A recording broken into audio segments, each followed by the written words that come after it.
Hey, I'm Jason Wood, the VA Loan Guy and host of the Armed and Ready podcast. Please come and check out this exciting episode we have for you.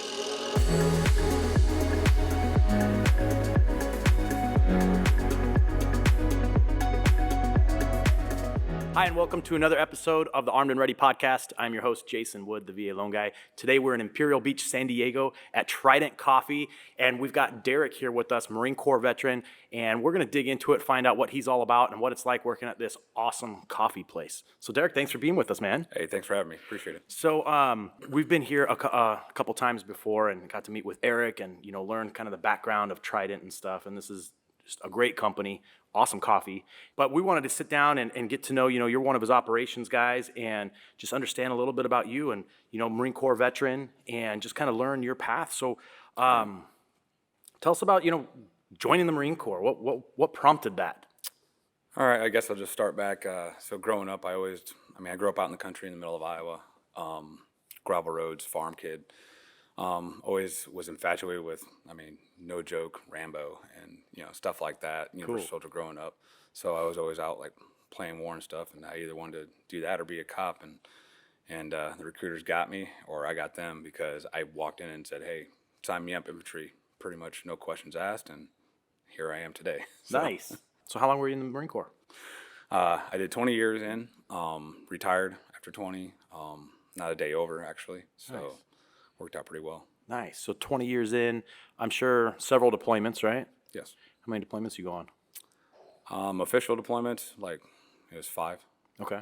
And then there's a couple other shorter stint ones that weren't the full 90 days or either 2 or 3 months here or there. Gotcha. Any of those deployments particularly stick out to you, like good or bad? Not necessarily good, bad, or indifferent. All of them had their ups and downs. Yeah. For sure. But not one in particular. I think the ones that stick out the most probably, obviously, the deployments to, Afghanistan and whatnot. Even though I did go on a couple MEUs prior to that, those were very enlightening in their own right. Were your deployments in Afghanistan? Get any hairy situations or anything like that? Yeah, absolutely. Yeah, it's good that you made it through there. Not everybody does, but that's just some crazy stuff. So 20 years in the Marine Corps, and now you're retired. Was your last duty station here in San Diego then? It was, yes. Where were you stationed? I was with 1st Raider Battalion. Okay. All right, nice. And so as you're counting down the minutes probably till you hit the 20th year, right? Oh, yeah. To get out of there. So what was the plan? What were you thinking of doing when you got out? Well, it all came out when I was on the East Coast, about year 17. I was at the Marine Raider Training Center in Camp Lejeune, North Carolina. Yep. Over on Stone Bay. And I was doing instructing gig over there, and that's when it hit me. It was like, hey, someone once told me, or a wise man once said, when you're not having fun no more, that's when it's time to go.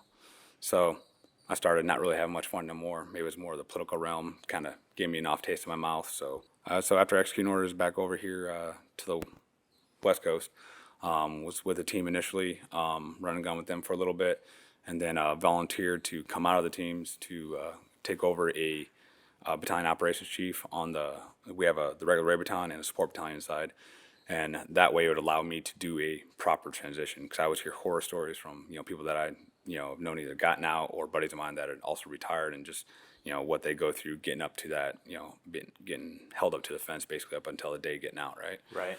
So I try to do everything I can in my power to mitigate any of those, I guess, hardships. So luckily, I had a good rapport and network with the other staff around me, so I was able to go over do the battalion ops chief job. Do that. I started by going to sign up for the Honor Foundation exactly at my 2-year mark. Okay. Great organization. They are a transition course. It's a 3-month course that was primarily developed from the Navy SEAL Foundation. Okay. And it's developed for Special Operation Forces, and then the Marine Raider Foundation also contributes to that as well, and others. But that was a very much more in-depth about kind of like seeking who you are and like finding your why, if you will. More in-depth than what TAPS or TAMS or whatever it's called now. Yeah, I think they call it TAPS still. Yeah, something like that. Yeah. As you're going through in that honor battalion, what kind of stuff do they help you guys with as far as like gearing up for that transition out? So I'm sure maybe you can relate, or anybody else that's been in longer than your first stint at least, when you almost forget who you are sometimes. Like some people ask me, like, well, what do you like to do? What are your passions? So they start by asking the basic questions. It's like talking about yourself is one of the hardest things to do. And so they do that. You talk about yourself. You try to find the golden thread through peaks and valleys and stories to figure out like what makes you tick and which way you want to go for, whether it's industry or entrepreneurship or what have you. You rolled through that, and then how did you end up finding Trident Coffee? So after the Honor Foundation, I found out while I was there, one of my mentors and a couple other people I knew, and a former Raider buddy of mine, had went to USC to a course, or not course, the degree program, Master of Business for Veterans. So cool. the MBB program, phenomenal program, and I was like, it just seemed like too good of an opportunity not to apply and at least take my shot at it. So I did that, got accepted, did that for the next year, and during that, through the Trojan Network, that's how I got actually hooked up with these guys. So it actually wasn't a direct military connection. It was actually through the USC MBV program. Oh, that's really cool. I didn't even know they had a program like that. So it's a year-long program? That's the best kept secret in the nation, if you ask me. So. Wow, that sounds really cool. Well, I know that university specifically, well, in Southern California too, is really tight-knit. Like, it's a great alumni group to be part of. Absolutely. Great network, right? They say, your network is your net worth, right? Yes, sir. So you got hooked up with Eric here at Trident Coffee. What do you do for him? All right, so I'm his director of operations. So basically everything, production, everything from, the raw green beans coming in to the roasting, bagging, steeping, the whole process of making the cold brews that we do, monitoring that with our inventory and procurement. And then when we also do our own canning in-house as well, canning and kegging. And then we also have part of our productions is our keto bakery as well. So nice. I oversee all those head positions. Oh, that's really cool. So I know you guys have been kind of on a pretty good growth track lately, especially with some of the bigger distribution deals. So have you had to start bringing on more people in your department and training them? And do you leverage any of the stuff like that you picked up from your military experience to kind of help you with running operations here? I mean, definitely. As far as just time management is huge. Being able to back plan, and then like you said, dive your plan your dive, plan your dive. Right. So, I mean, that's been one of the biggest things is just being able to multitask and just staying calm under pressure per se, or pun intended, because that's one of our cans here. So. But just staying level headed through a lot of that, because it's a little hectic in a startup going up, because we're have a lot shorter staff or smaller staff, so we're growing and scaling. It's just being able to do that in the right amount of time, so we're not like overextending ourselves or underextending ourselves. Yeah. So that's been the biggest challenge so far, is just dealing with other personalities and figure out who fits where best. And I think definitely pull a lot of that from, because you deal with so many different personalities in the Marine Corps throughout your time, or in the military in general. Yeah. Well, and that growth piece is a delicate balance too. It's like, we need to hire 2 people, but then I got to peel away and train 2 people instead of do the duties over here. So it's tough to find like that equilibrium, right? Like, we need the help, but then I'm pulled away, and like, how do you make it all work, right?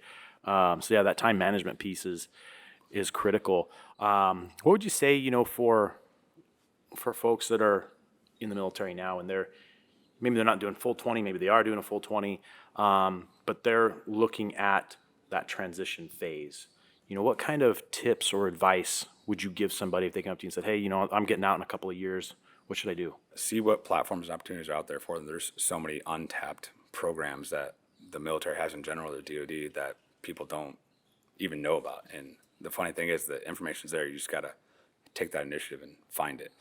And with that, it's like, bet on yourself. And what I mean by that is, no one cares more about you than you, especially on your way out. So making sure you're asking for that time and building your multiple COAs or courses of action, your primary contingency, secondary contingency, going on your way out. Because everybody knows once you are done with your op order per se, and once you leave the wire, that plan goes to shit. Murphy's always going to come in. Just build your contingencies on top of each other, and make sure ask for that time. That's critical, because so many people wait until a month, 3 months out, and they're setting themselves up for failure.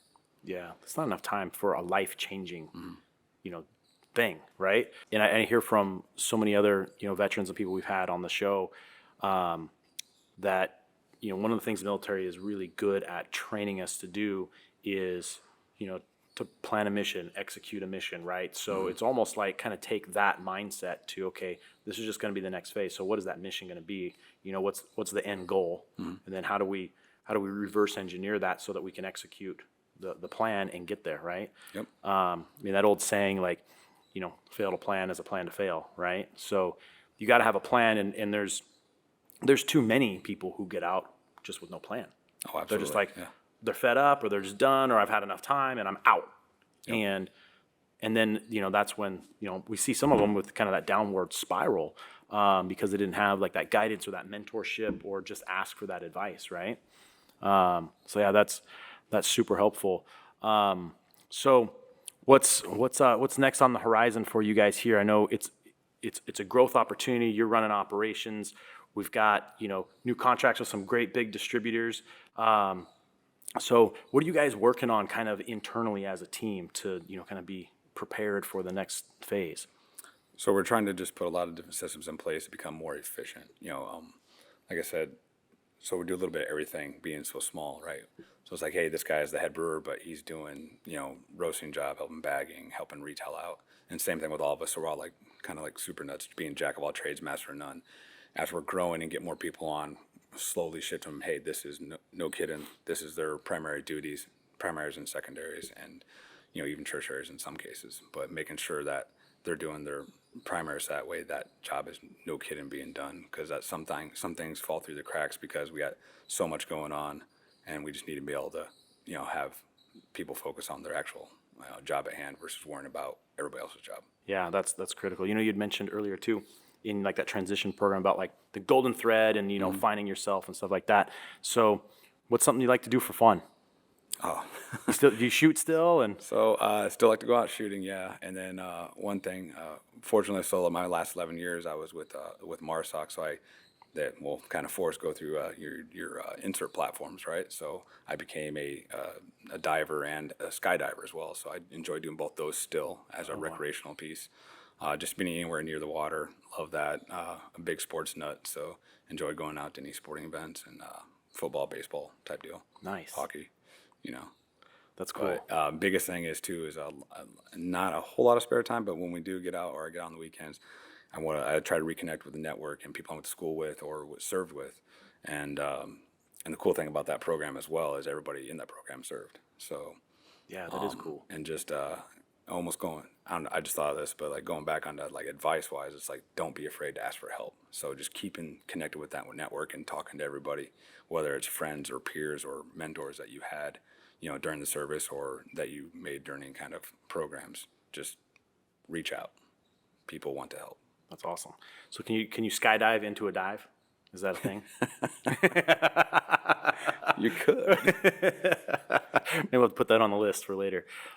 So, one of the big like elephants in the room right now is COVID. It's still around. It's still a thing. And, obviously last year is when it hit really hard. So did that have any impact on you guys? So when I came on with Trident, it was I don't think we mentioned this before. Actually got into it was after I finished my degree with USC. I had about 7 months left, and about 2 months that took about the paperwork and approval done. But through the SOCOM Warrior Care Coalition program, I did an internship with them first. Oh, cool. Because through the school, I realized I wanted to be in the craft industry, being also an avid home brewer, talk about things I'd like to do. So I was thinking about starting my own brewery, and so I wanted to go to a smaller scale, and I got connected with these guys. I wanted to see the infrastructure and how it works from a startup perspective versus going to a bigger, international brand or something like that. Right. So long story short, came on here and, no expectations, just wanted to learn and from these guys, and came on and got the offer shortly before I ended the internship, and then retired officially, accepted right about the same time. Nice. It took about a month after I had officially retired, and then I came on over here. So basically went through the end of the schooling, through the transition, or through the internship all the way through during the COVID. And it actually didn't it had an impact, of course, everywhere. But for us, it was almost not a saving grace, but impactful in a positive way because people got out more. And we have the bike path right here, so a lot of people exercise and getting out. And we were able to keep the doors open because we also have we sell some, small baked goods and, power bars and stuff like that. Right. So they came in off the trail, and it's actually enhanced the business quite a bit. And, we haven't had too many issues getting any kind of, supplies in. So we've been cranking and, That's growing good. during this time frame. That's good. I mean, it's kind of counterintuitive, right? You'd think like COVID, just because we hear like so much negative news about like this business shutting down and these ones are on hold and like all this bad news. So there's not too many good news stories, at least, that get told, right? Which you guys hit a little bit of a growth spurt. And I just kind of think back to, like being locked down and everything and, the opportunity to like run to the grocery store or down to the mini mart and grab a coffee. It was like an exciting thing, right? I remember one time going to just put gas in my car. I'm like, it's been a month. I should maybe go put some gas in my car. I don't know. I needed something to do on a Saturday, right? So, yeah, I mean, I can see now that you mentioned it, how that would have helped kind of pick things up because, people weren't going to hang out at a Starbucks anymore, so they got to have this opportunity. That's really cool. Did you guys see any lift from that on your foot traffic side, or was it mostly like kind of distribution, or where did you guys see like the biggest pickup? The most pickup was definitely on the retail side or storefronts being foot traffic. Nice. Cool. Well, Derek, thanks, man, for sharing your it. story with us. And I know you guys are swamped here, so I don't want to pull you away from work too much, but we really appreciate you being on the show with us and sharing with us a little bit about your transition. And we hope that, our audience, can pick up a couple of nuggets from it. And, we'd love to have you back, man. No, absolutely. Cool. Thanks, Appreciate brother. it. Absolutely. Thank you so much for checking out today's episode. If you have any questions about the guests on the show, please reach out to me at valoanguy.us.